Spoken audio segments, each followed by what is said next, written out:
Mama Maggie Gabron is known as the Mother Teresa of Egypt. She grew up with an ancient faith, a real sense of certainty about who God is and His love for her, and then that was really reinforced in this warm and loving family.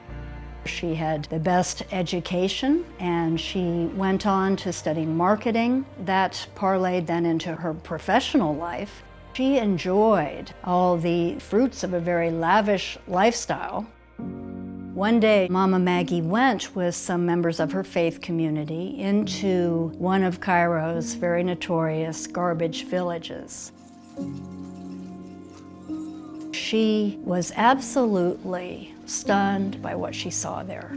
The people who live in the garbage village eke out a living from recycling the garbage. These people are poor, they are desperate, there's a lot of disease, everything you can imagine.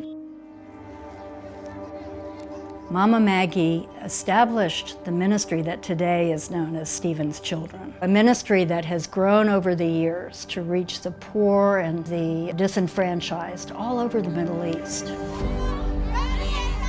The core of the work is the holistic work we are doing with these people. We are taking care of the spirit, the soul, and body.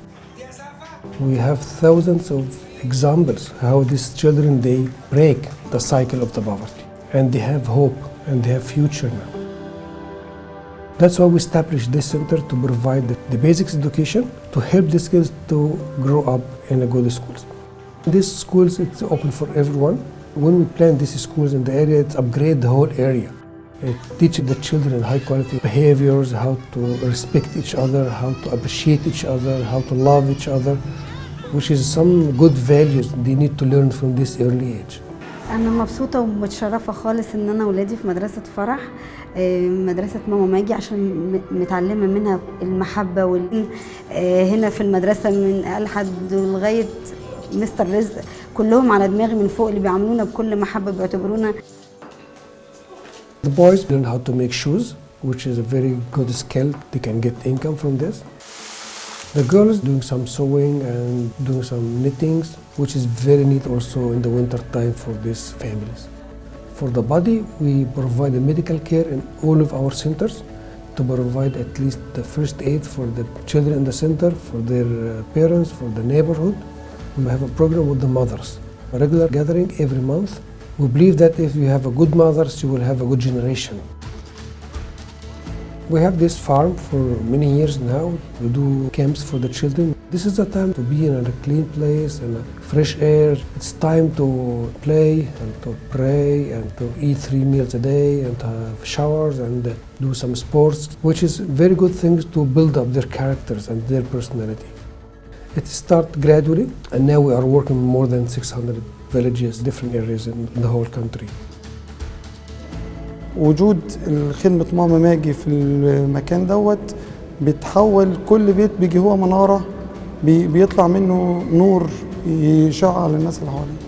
من ماما ماجي ان انا ما كنتش اروح الكنيسة وكنت ما كنتش بصلي، حتى كانت معلمانا حاجة حلوة وخلتني اصلي واروح الكنيسة والتزم بالكنيسة وبالاعتراف، وكمان اقرا في الكتاب المقدس كتير وخلتني واثق بربنا جدا.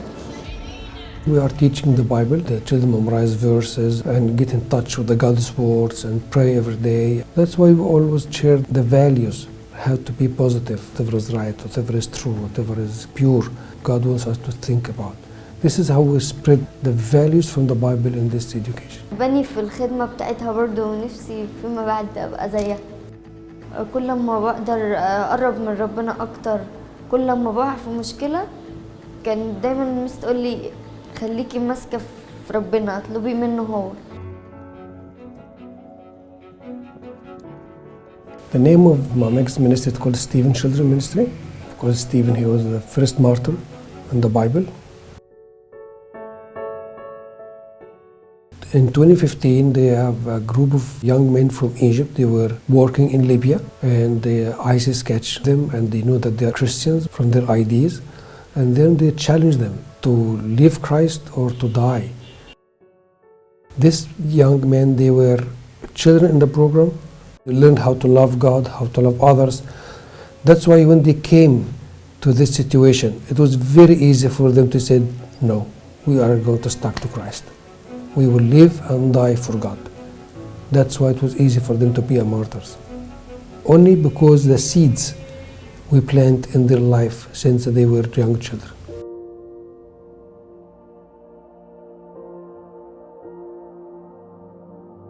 Mama Maggie considered as a seed, and these seeds are growing by years and by the faithful heart.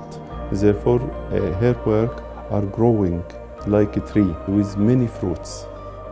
And when you're with her, she's a prayer warrior. There's a sense of holiness about her. It's very powerful to be with her. I want to make sure that the Christian community in the West advocates for Mama Maggie and for the Christian community there so that they're able to be protected. So for me, Mama Maggie is an icon of love, icon of peace, icon of generosity, and icon of a good charity for all the poor who are living in Egypt. You find her very close to everyone, to every individual. Mama Maggie is a change agent. She has been placed where she is strategically by our Creator to make a powerful difference. What ministry could you help that does more than that? Everywhere she goes, she has like a fingerprint. Everywhere she goes, she spread love, she spread encouragement, she spread hope, she spread acceptance. People can feel this. That's why what she's doing now, it will live forever. I believe this is the most wonderful miracle ever, because no one can change someone else's life. No one. It's only the Spirit. When you give them time and say how much we appreciate you, you feel their spirit change.